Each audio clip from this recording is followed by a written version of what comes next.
কুরআন মধুর বাণী আমি যখনই শুনি আমার মন ভরে যায়।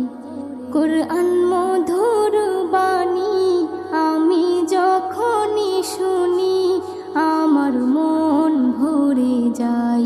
শোনো মুমিন মুসলমান, পড়ে দেখো না কুরআন, কত শান্তি পাওয়া যায়। কুরআন